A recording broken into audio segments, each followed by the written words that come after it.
Makakabulan tayo. Kaya kayong lima na nandiyan sa likod, dito mga kayo sa harapan. Wala rin itong tao. Ayan. Ang Diyos pa'y mabuti! Amen. Hallelujah.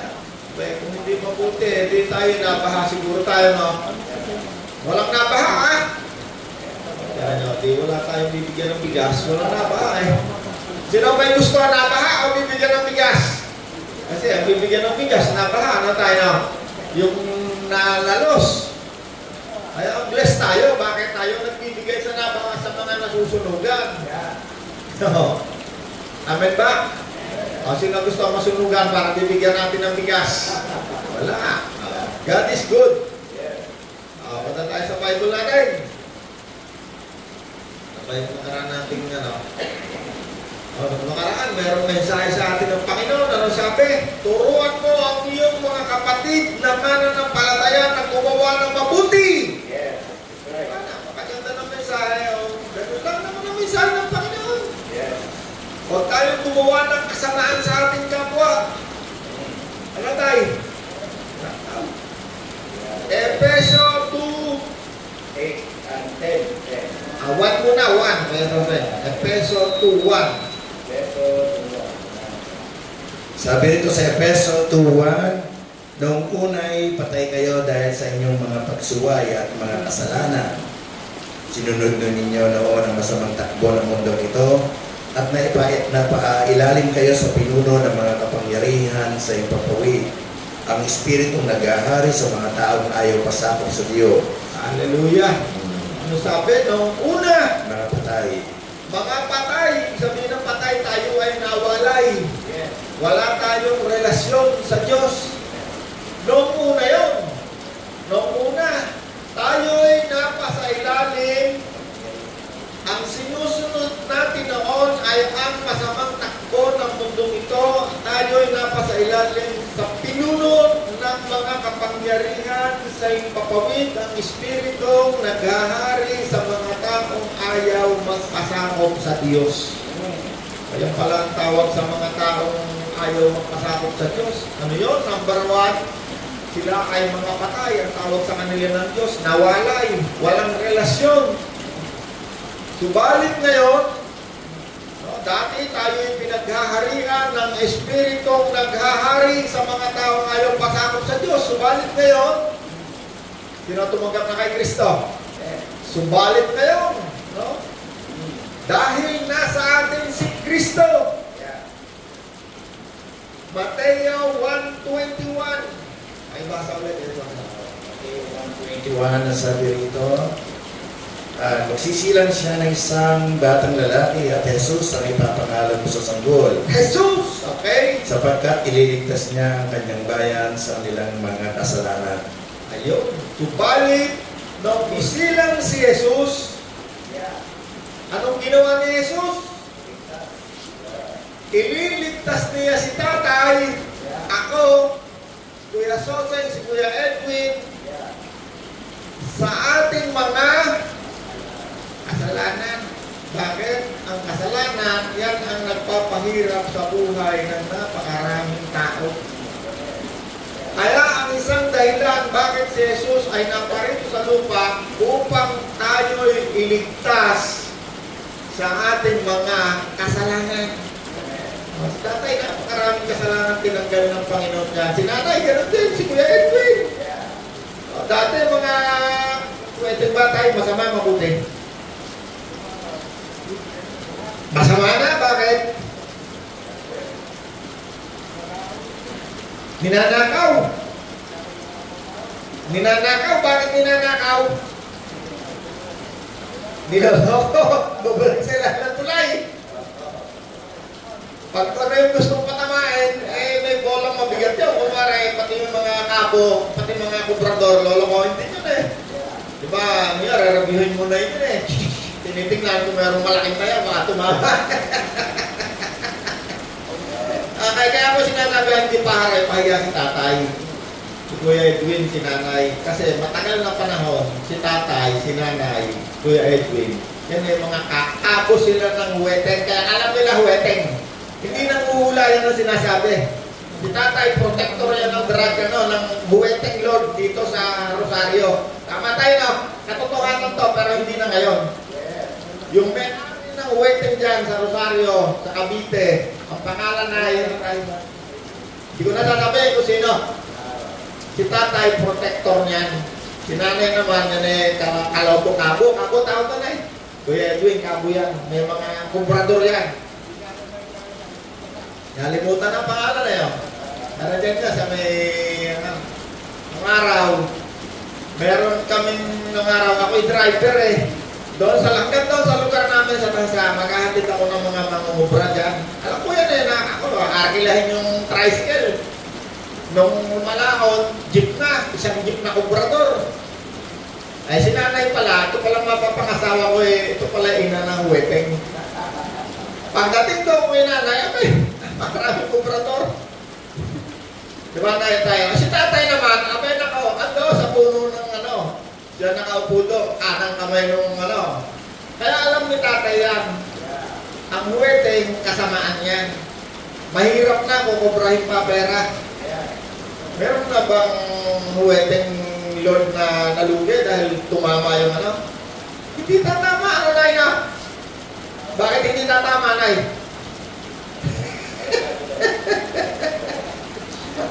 Kumisa nga, ini-invento na lang yung tumama, nay na? Inventoy na lang. Kaya, maraming tao. Sasabihin ako, hindi naman ikaw masama itong sugal eh. Ikaw kaya kubrahan ka na, kubrahan. Ibibili mo na lang. Ibibili mo na lang sa lompas at kukubrahin ba sa'yo? So, kaya alam na ni tatay, masama weteng na. Kaya din, masama weteng din. Tama na, bakit? Alam na, alam. Katotohanan na sinasabi. Nay, masama weteng na. Bakit? Ha? 3 bola pa sa maghapon. Ay, bakit masama? Nadaya, di ba, Nay? Nadaya. Nadaya ng mga tao. Ako malimit din tumaya dyan sa weteng. So, dati, nung wala si Kristo, sabi doon sa ating pinag-usapan, nung unay patay tayo dahil sa ating pagsuway at mga kasalanan. Ang sinusunod natin ay ang masamang takbo ng mundong ito na pasailalim tayo kayo sa pinuno ng mga kapangyarihan sa himpapawid ang Espiritong naghahari sa mga taong ayaw pasakop sa Diyos. So walang kaalam-alam ng mga tao. Eh nung nag-uweting si nanay, sigurado ko, wala rin kaalam-alam si nanay, hindi natin alam ang mga tao na gumagawa ng mga kasalanan na ayaw pasakop sa Diyos ay pinaghaharian ng isang uri ng espiritu.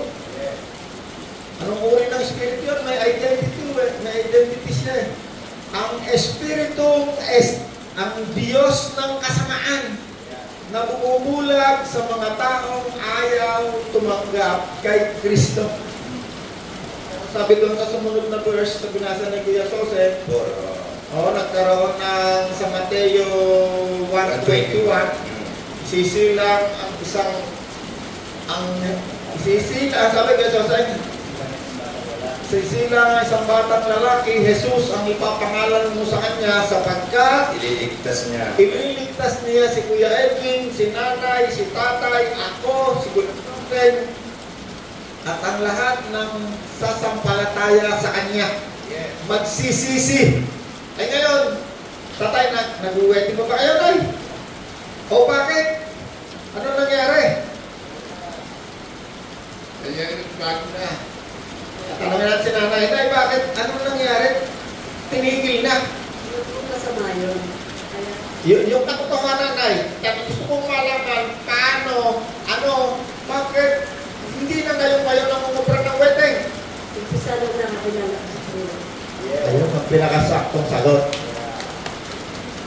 Nakakilala kay Kristo. Nakarinig ng mabuting balita. Anong araw napakalaki na pakinabang ni Kuya Edwin dyan sa wedding na yan na Edwin. Ay naku, titingala lang sa langit ka na ito panalo. Kubra lahat. Kaliwat ka na, may kabig eh. Pero pag may kabig yan, may inuman yan, may kuha ng kalok. kung anong kabuktutan meron niya. Kasama na yan, kawing-kawing na lahat yan. Tama ba, Edwin?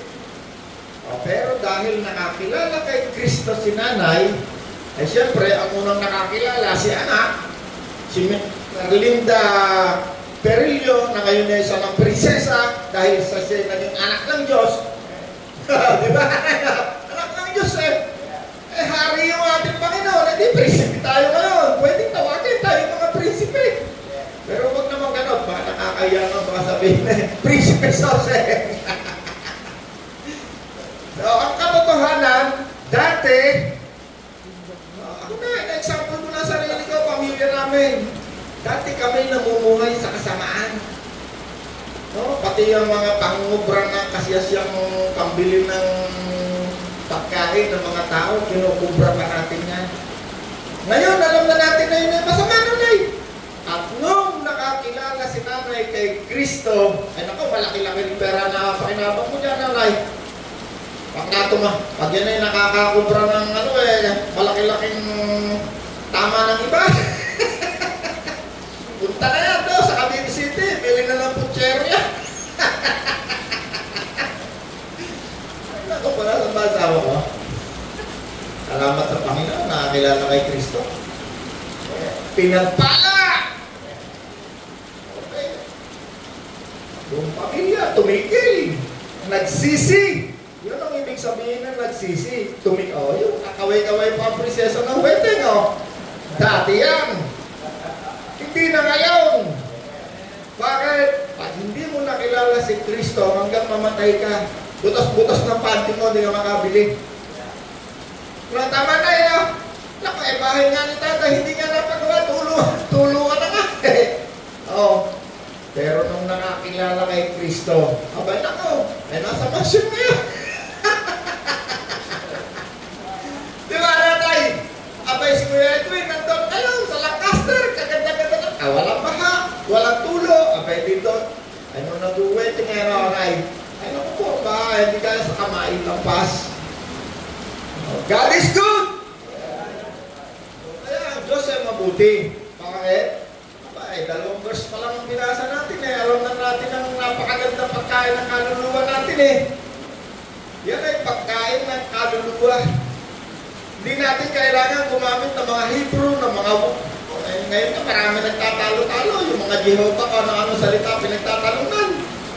Paano? Sobrang mga talino. Ayaw na ng English, ayaw na ng Tagalog. Ang gusto mga Hebrew na akong talunan. Ayun nga na salita ng meron ngayong bagong translate na Bible, Chinese. Itong mga aral na ito, naku, ikapapasahin ng Chinese na hindi pa lang babasa, ayaw na. Bakit hindi ka, kaya nag-translate ka na ang believer, hindi ka naniniwala kay Kristo. Ba't yung ba nag-translate ng mga Hebrew, mga Greek niya kilala nyo? Hindi nyo kakilala. Yapos-yapos nyo yung mga meaning niya. Kaya kayo nag-aaway-aaway. At ano tayo, Tagalog lang, may konti English minsan, malinaw pa sa sikat ng araw na tututunan natin, Sapagkat ang Espiritong mabuti ay kasama natin. Dati tayo'y pinaghaharian ng Diyos ng kasamaan, ng Espiritong naghahari sa mga taong ayaw tumanggap kay Kristo. Sino tumanggap kay Kristo? Pag tinanggap mo si Kristo, ang tinanggap mo ay Espiritu mabuti. Kaya ngayon, kapag ikaw ay meron gagawing masama na dati mong ginagawa, lumalapat yan. Pag hindi mo yan sinunod, nahahapis yan, nalulungkot. Kasi nakakaway at nakaramdaman mo ba ang nahahapis ang Espiritu Santo pag may ginagawa tayo masama? At yan ang magdadala sa atin sa langit. Kung saan naroon si Kristo. Ang reliyon, hindi tayo matadala sa langit. Dito lang sa lupa yung reliyon. Hanggang lupa lang. Walang reliyon nakapagligtas ng isang tao. Wala kahit isa. Ang makakapagligtas lang sa isang tao, walang iba kung hindi yung isinilang na mag-aalis sa ating mga kasalanan. Nawala na awete, nawala na sigarilyo ni tatay, nawala na ang inom. Marami na wala na tayo. Kunti na lang natin tira. Wala na. Tamo, ayaw na kaagalahan ni tatay kung ano yung mga kasalanan eh. Ginagawa ko na ng example ng aking tatay. Kami na mga tao. Bakit? Sapagkat ang aking buhay ay isang patotoo sa mga tao. Kaya ko ginagawa ng halimbawa ang aming buhay. Pwede, nakakahiya naman talaga yan. Pero ginagawa ko patotoo yan. Bakit? Para makita ng mga tao na mayroong pag-asa kapag tinanggap mo si Kristo. Amen! Palakpakan natin ang Diyos! Kailangan bago tayo malis sa mundo ito, makilala natin si Kristo. Hindi kailangan yung napakalalim ng mga aral sa Biblia. Very simple. Tinranslate yan ng Panginoon sa isang salitang simple. Ang lahat ng nakasulat sa Biblia niya, sabi ng Panginoon, ay pagmamahal sa kapwa. No, kapag tayo gumagawa ng kasamaan, ang ginawalang yan natin, kapwa natin. Halimbawa si Orban, nagbenta yan ng damo. Maraming gulong yung damo. Damo na lang. Eh, sino ba ang permission nga? Eh, kung mga tao yung nakatira doon sa kanila, bibili ka. O, gagawin ng bibili. Hindi, pag-a-addict yun. Ako uwin mo tayo, aawayan ng asawa, walang pambaho sa anak. O, sino ba permission? Kapwa niya. Kapit-bagay. Ipin mo, lahat ng gagawain ng isang tao na kasamaan, yan ay permission sa kanyang kapwa. Yan ay pahirap. Mahirap yan, wala yung pakinabang. Alala natin, ako, sarap mag-inuwan na tayo. Inom tayo, susugal, pakinabang. Matalo ka, hindi, pag-uwi mo, wala ang pera. Malasing ka, pag-uwi mo, naumpok ka. May bugol ka pa. Wala pakinabang. Ang nasasarapan lang dyan yan ating katawan, laman. Yan na, yan laman na yan. Nasasarapan lang yan habang ginagawa mo yan. Pero ang dulot niya, problema, dilubyo. Problema, lahat ng ayaw mo, yun ang mangyayari. Amen? Kaya tayo, pabasa-basa lang tayo ng mga simpleng salita ng Diyos. Pagkaling niya sa Diyos, ang kumakain niya, kaluluwa natin. At alis natin dito, makakalakas na kaluluwa kaya. Pag meron papasok doon sa kaluluwa kaya na, gagawa tayo ng masama. Ay, hindi! Lalaban na ngayon sa kasamaan yan. Lalaban sa masama. Kaya tayo magiging mabuti. Ito ang verse natin. 2 Korinto 4:4. Kung may harang pa pag-iisip ng isang tao, may talumpong bail. Kung may talumpong pa ang magandang balita na ipinapahayag namin, ito'y may harang lamang sa kanilang pag-iisip sa mga napapahamak. Yeah. Hindi sila sumasampalataya sapagkat ang kanilang pag-iisip, kaluluwa, ay pinulat ng Diyos ng kasamaan sa daigdig na ito upang hindi niya makita ang liwanag ng magandang balita tungkol sa kaluwalhatian ni Kristo, Gloria, na siyang larawan ng Diyos. Yeah. Si tatay pala, pag tinanggap mo si Kristo, nasa iyo ang kaluwalhatian ng Diyos, Gloria. Yung kaluwalhatian ng Diyos na yan, ang kaluwalhatian ni Kristo na yan, yan ang image ng Diyos. Kaya ikaw ngayon, nakikita mabuti kamukha ng Diyos. Pag tinignan ka, ang tingin sa'yo ng Diyos, ikaw ay isang mabuting tao. Bakit? Yung presensya ni Kristo na nasa sa katawan mo, yung tinanggap mo, yung Espiritu ni Kristo, yun ang kaluwalhatian ni Kristo na siyang larawan ng Diyos. Kaya tayo naging kamukha ngayon ng Diyos. Bakit? Dahil kay Kristo. Si nanay, naging kamukha ngayon niya ng Diyos. Bakit? Dahil kay Kristo. Bakit tayo naging kamukha ng Diyos? Ang Diyos ba ay masama o mabuti? Mabuti. Dahil tayo naging mabuti, righteous, tayo kamukha ng Diyos. Kasi ang Diyos, walang laraw, walang physical image. Ang Diyos ay walang Bible na imahe ng Diyos o image o larawan ay yung kanyang kabutihan. Kaya si Rod, pag yan gusto kong alamin anong image niya, pumunta ako sa kanilang probinsya, tatanong ako sa mga tao, o si Rod ay kilala mo. Ang i-describe niyan kung si Rod ay masama o mabuti, yun ang image.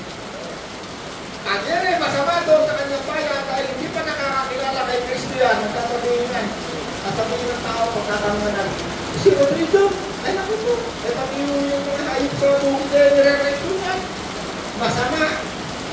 Pero ang nakakilala kay Kristo, sa tingin ng mga tao, mabuti na kayo si Rod. Hindi na dating masama, ngayon mabuti na. Si Mang Obed, si Alin Leona, si Mang Edwin, dating mga kumprador, masasama, ngayon mabuti na. Kamukha ng Diyos. Nagkaroon tayo ng bagong imahe. Dati, akala natin ang Diyos ay yung nandun sa ating altar ng mga bato. No? Yun ang imahe dati sa atin ng Diyos. Hindi pala. Ang Diyos pala ay walang physical na imahe o larawan. Ang tinatawag na imahe ng Diyos mula sa Genesis hanggang Revelation ay ang imahe, ang gloria ni Kristo na nandiyan sa atin na siyang nagbabago mula sa isang antas. No? Merong antas, baitang. No? Si tatay, nung makakilala kay Kristo, si nanay, si Edwin, ako, hindi kami instantly nagbago, kundi baitang-baitang hanggang sa hanggang ngayon ay baitang pa rin. Hanggang kami ay makarating sa tamang oras kung kailan pagpunta namin sa Panginoon, nandun na kami sa taas ng baitang. Amen? Yes, babasahin ko. Sige, babasahin. At ngayong naalis na ang talukbong, naggiling sa ating mukha ang kaluwalhatian ng Panginoon. At ang kaluwalhatian niyan na nagmumula sa Panginoon ay siyang Espiritu, ang siyang magbabago sa atin mula sa isang angkas ng kaluwalhatian hanggang tayo'y maging kalarawan niya. Hallelujah! Perfect! Sakto! Ang Espiritu ito na tinanggap natin mula kay Kristo ang siyang magbabago sa atin. Magkakaroon ng pagbabago.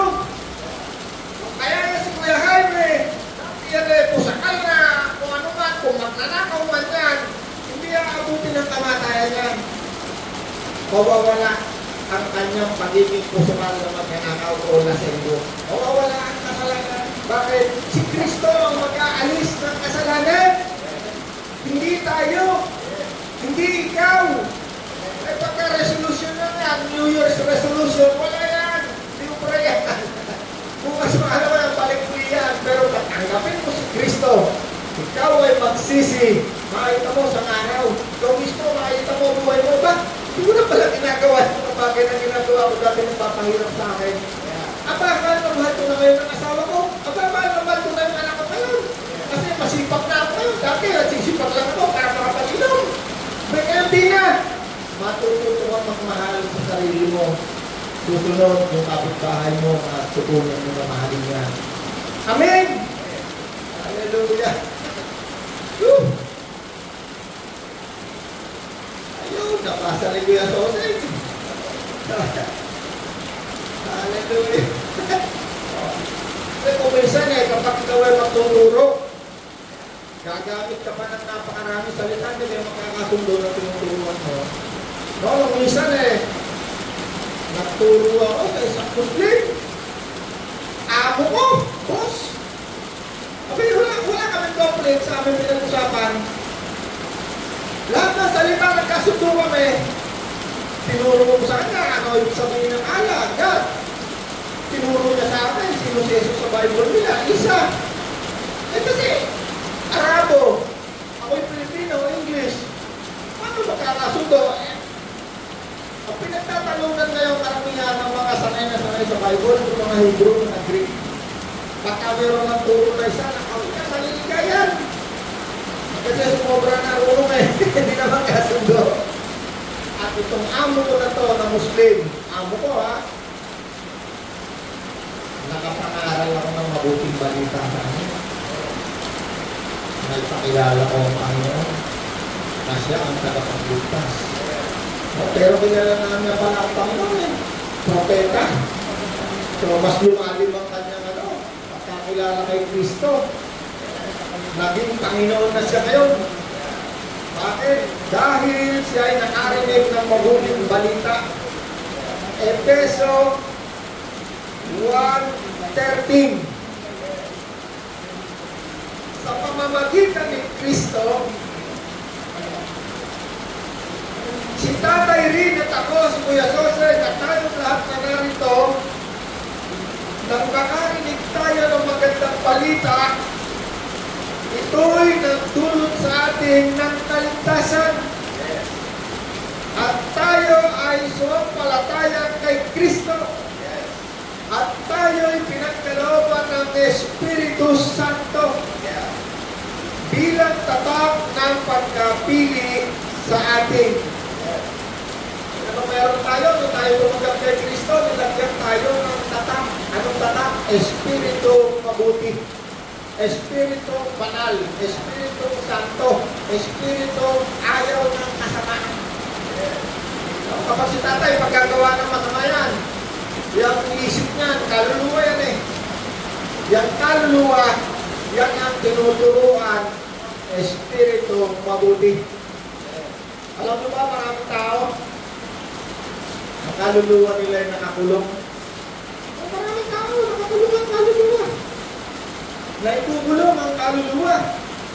Sino naniniwala ang kaluluwa na ikukulong? Kaya mayroong kasabihan eh, yan ikang tao yan. Sarado kang dagawin ka, ang ibig sabihin ng kulong.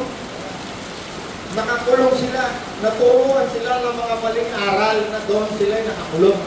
Ang kanilang pag-iisip ay nakakulong. Hindi makawala. Sino magbubukas?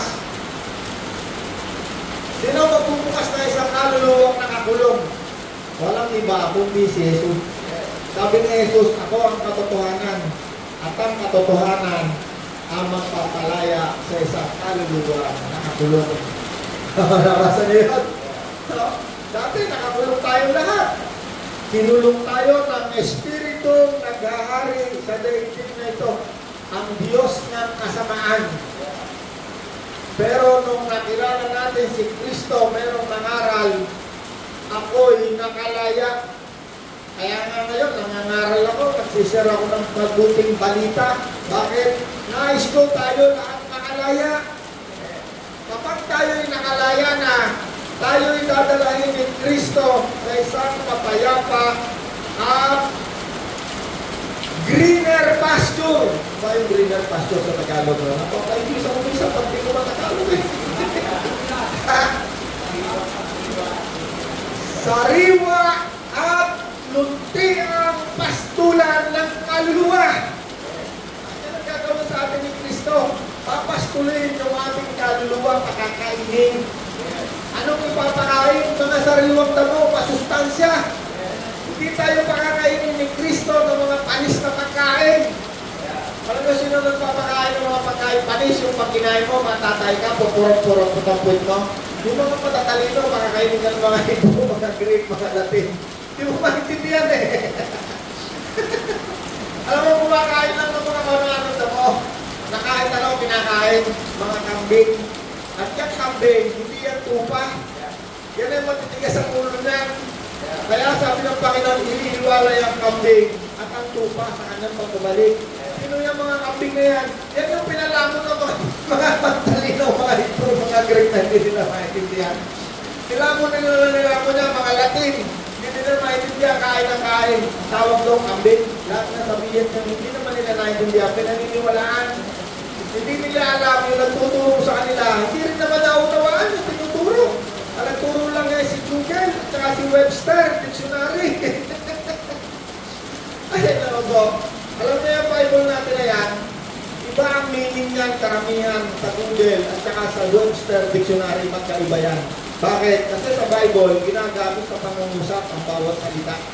Hindi yung inuhungay lang sa Google, sa dictionary, sa Webster, sa Hebrew, sa Greek. Ako, ay hindi naman nila mabasa. So, marami akong kilala na kagagaling eh. Nag-Hebrew, nag-Greek. Sabi ko siya, tila ko kung magaling ka. Ay, meron akong sinulat na Hebrew.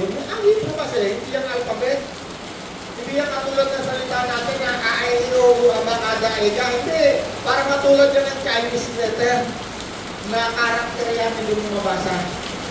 Pinatranslate lang yan ng isang tao, ang believer, at paniwalang-paniwala naman yung mga nagtuturo ngayon.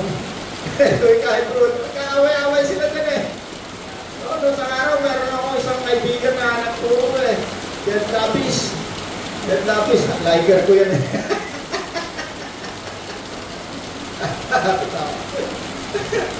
Nagturo tungkol sa Hebrew, sa Greek, kaya nakapagsulputan yung matatalik mga magagaling. Tinira siya maigay, pinukot. Eh pareho naman binakakaindi na Hebrew sa Greek. Ay, naman po. God is good!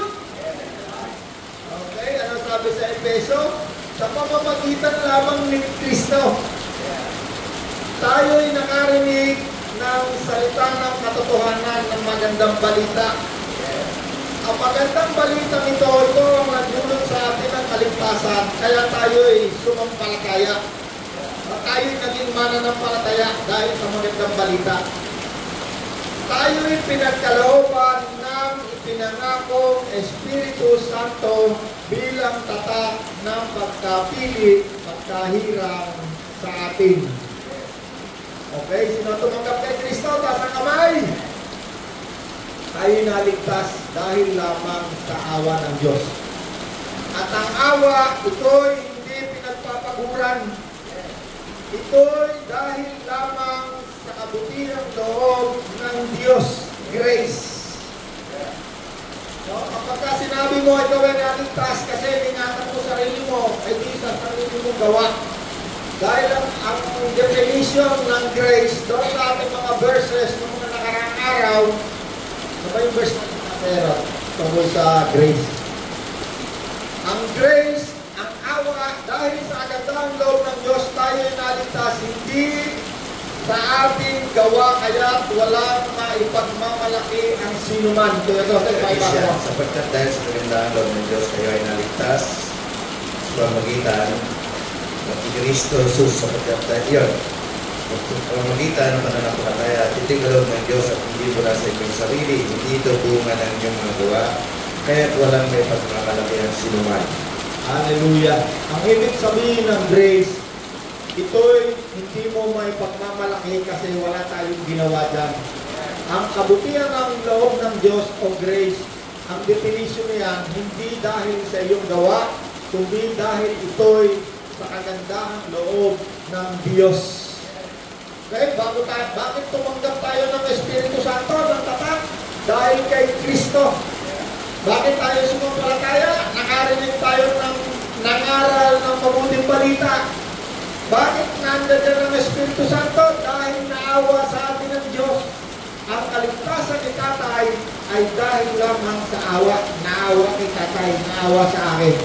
So yung kaligtasan, kailanman, walang makakaagaw niyan kay Tatay. Hanggang ito'y maging ganap at makita mo si Kristo ng mukhaan. Kung sa inyo naniniwala sa araw makikita natin si Kristo ng mukhaan. To face. Face to face. Makikita natin si Kristo ng mukhaan. So, nakasulat sa Bible yan. Sige, pasay mo. Sabi ito, niligtas na tayo hindi dahil sa ating mabuting gawa, kundi dahil sa kanyang habag sa atin. Tayo niligtas na sa pamamagitan ng Espiritu Santo na nabutas sa atin upang tayo magkakangli at magkaroon ng bagong buhay. Hallelujah. Napaganda. Ulit mo mga kasagot, dahan-dahanin mo, napakasarap namin. Iniligtas niya tayo. Iniligtas niya tayo ng ating kaluluwa. Hindi dahil sa ating mabubuting gawa. Hindi dahil sa ating mabubuting gawa. Hindi dahil sa kanyang habag sa atin. Kung hindi dahil sa grace. Yeah. Magandang loob, habag ng Diyos sa atin. Tayo iniligtas niya sa pamamagitan ng Espiritu Tayo Santo. iniligtas niya sa pamamagitan ng Espiritu Santo. Espiritong mabuti Yes, na nagugas sa atin. na naghugas sa atin Upang tayo panganak na muli at magkaroon ng bagong buhay. upang tayo'y ipanganak muli yung ating espiritu at tayo'y magkaroon ng panibagong buhay. So, yung palang buhay ni Tatay ngayon, yan ay bagong buhay. Hindi na yan yung dating buhay mo na masama. Binigyan ka na ng Diyos ng bagong buhay. Kaya tayo, bisa tinatawag tayo, born again. Pinanganak uli. Yung ating dating masamang espiritu, yung espiritu natin na nandiyan na walang ugnaya na sinasabing patay, nung ikaw ay nagsisitumagkap kay Kristo, yung espiritu na yan, nung tumama yung espiritu ni Kristo na tinanggap mo, nagkaroon ka ng buhay. Ayaw ikaw ngayon ay isa ng bagong open, bagong buhay, bagong espiritu. Yung dating espiritu mong pinag-aarihan ng bilin ng Diyos na kasamaan, pinawi na ni Kristo, pinutol na. Dati wala tayong ugnayan sa Diyos dahil wala si Kristo. Ngayon, nung nagkaroon tayo ng espiritu mabuti, espiritu ni Kristo, tumatawag na tayo ngayon sa Diyos, Ama kong Diyos. Kaya tayo may karapatan na ngayon tumawag, anak, Ama kong Diyos. Dahil tayo naging mga anak ng Diyos. Kaya pagdating mo sa langit, tatay, tantarara, ito na si Robert. Ang tawag sa iyo ron, anak ng Diyos. Dahil kay Kristo. Kaya ka, Kevin? Hindi na tayo anak ng Diablo. Dati anak tayo ng Diablo nung tayo mga patay pa. At tayo sumusunod sa Diyos ng kasamaan sa mundo ito. Ikaw merong banggit dyan na ang anak ng Diyos hindi magpapatuloy sa kasamaan. Ang anak ng Diablo hanggang kamatayan, kasamaan ng dalangan. Nakaratay na sa panigyan, gusto pa niya ng ipunang katulong ng kanyang kasambahay. Bakit? Hindi siya nakawala sa kaligtasan. Bakit? Ayaw na tanggapin si Kristo. Hindi siya sumampalataya, hindi siya nagsisi. Kaya pag siya inabot ng kamatayan, meron siya pupuntahan saan? Daigdig na patay. Doon naroon yung mga taong hindi tumanggap kay Kristo. Naghihintay sila roon ng final judgment. No, ang tawag ng iba doon, ng mga Katoliko, purgatorio. Tayo, wala tayong purgatorio sa Bible natin, daigdig ng patay. Sa araw, haharap yan kay Kristo, at ang daigdig ng patay ay hinunuman, pinangkon sa lawang apoy according sa Revelation. No, pag ikaw ay namatay, wala si Kristo, maghihintay ka ng final judgment doon sa daigdig na patay. Pagdating ng Revelation, kakaroon ng Great White Throne Judgment. At ang mga patay sa daigdig ng patay ay itinapon sa lawang apoy. At ang mga patay ng dagat, sabihin, di ba ng panahon ni Moses, sabi na patay ni Moses ni Noah, o magitan ng tubig. O, yung patay ng dagat ay iniluwak at sila hinatulan according sa kanilang mga Amen? Hallelujah. Nato na tayo. Kaya ang lahat ng tumanggap kay Kristo, isa ng bagong nilalang, hindi ka nakatulan. Yung dating tayong masama, dating open, dating rola na masama, nagasunod ng Diablo, wala na, patay na, inilibing ng kasama ni Kristo. Ipinako ng kasama ni Kristo ang iyong laman doon sa krus ng Kalbaryo. Nung ikaw ay sumampalataya kay Kristo, kaya ikaw ngayon, meron ka na ngayong bagong buhay. At yung bagong buhay na yan, meron na yung mga bagong kagustuhan. Pati yung laman mo na yan, babaguhin niya ni Kristo. Si Kristo pa rin ang magbabago, hindi tayo. Okay, basahin mo kay Rosen. Nakaisip ko pa lang, nakikuya Rosen eh. Kaya kung nakipag-isa na kay Kristo sa mga tao, sana siyang bagong nilalang. Kaya kung nakipag-isa na si Tatay Opet kay Kristo, ikaw, ako, Kuya Edwin, Kuya Rosen, isa na tayong bagong nilalang ngayon. Yeah. Hindi na tayo yung luma. Yeah, wala nang bakit niyang pagkatao sa halip ito'y napalitan ng bago. Wala na ang dati nating pagkatao. Ito'y napalitan na ng bagong. Amen? Kaya nagkakaroon din ng bagong mga kagustuhan ng ating, lalo na yung kaluluwa natin, magkakaroon na ng pagkauhaw sa salita ng Diyos. Bakit? Kasi papastulin niya ni Kristo. Ang pinapastol ni Kristo, yung kaluluwa, pinapakain ng kanyang salita. Sinabi ni Kristo, ako yung tunay na pagkain. Ang kumain ng aming laman, salita ng Diyos, pure bread. Ano kaya tawag ko sa Bible study natin na ito mainit na tinapay. Purong tinapay. Walang libadura, walang halong doktrina. Sabi ni Jesus, ang kumain ng aking laman, ang uminom ng aking dugo, banal na espiritu na lagi natin pinag-uusapan. Sabi niya, kahit ikaw ay mamatay, ikaw ay muli kong bubuhayin. At ang sino mang sumasampalataya sa akin, sabi ni Jesus, kailanman hindi ka na mamamatay. Bakit? Pinalitan na tayo ng bagong pagkataon na buhay na hindi na mamamatay. Meron na tayo ngayong ugnayan sa Diyos. Pagka ikaw ay tumawag sa Diyos, nakakarating ka sa Diyos. Dati wala. Dito sa Bible na ito, hindi kasali tayo mga hindi. Yung unang libro dyan ng mga Hudyo, hindi tayo kasali dyan. Yung pangalawang libro sa New Testament, Matthew, Marcos, Lucas, Juan, halos hindi rin tayo kasali dyan. Nakakasali lang dyan yung mga hindi kapag tayo ilang verse lang. Yung isang tao sinasabi ng Diablo na pumunta sa baboy, ang mga tao, mga hindi, pumunta, ayaw nila kay Jesus, umalis ang Panginoon. Hindi nagtuturo ang Panginoon sa mga hindi. Bakit? Ang tawag sa atin sa Bible, ang mga hindi, mga kasalanan, mga sinumpa.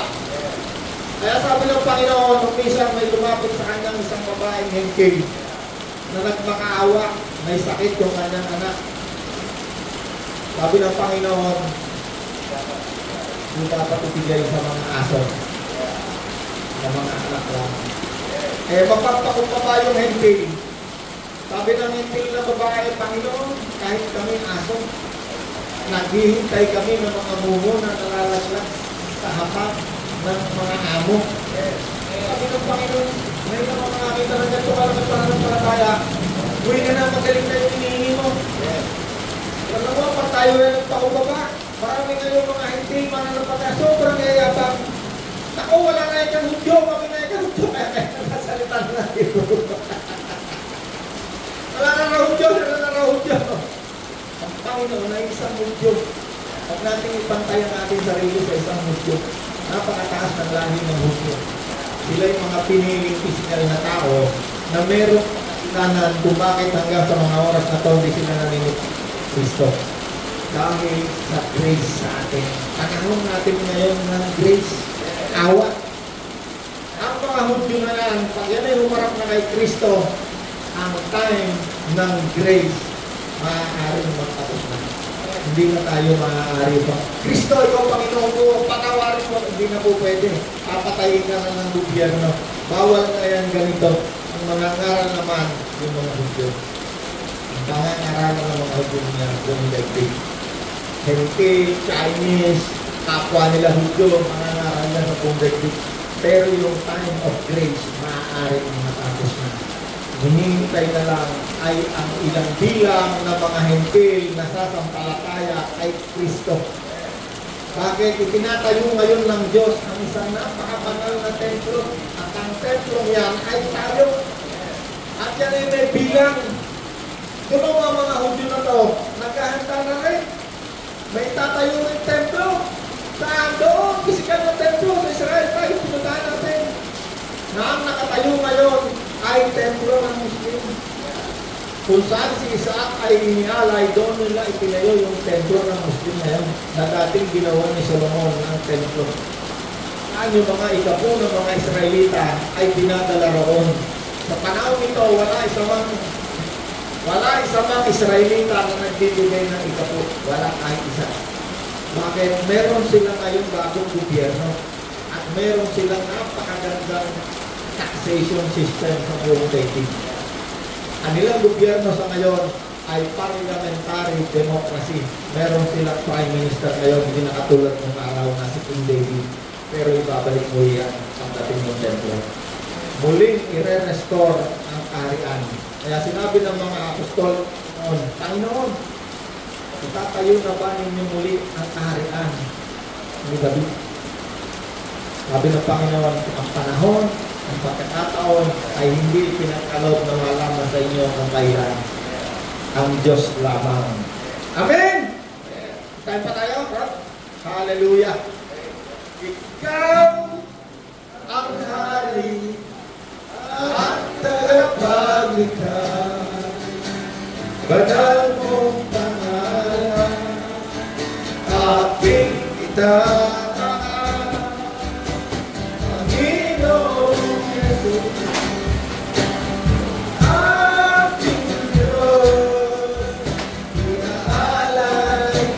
sa'yo aking lahat.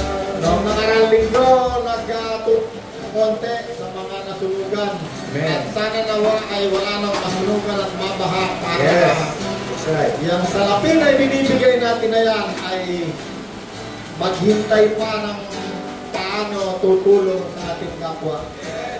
Ikaw, salamat po Diyos na mabuti, pagpalain mo po ang lahat ng taong sumamba sa iyo ngayong at ang lahat ng mga taong naririto. Salamat sa grupo ni Diyos na patuloy na nagtuturo sa amin ng pagpupuri. Salamat po Ama sa pangalan ni Jesus na aming Panginoon. Amen. Palakpakan natin ang Diyos.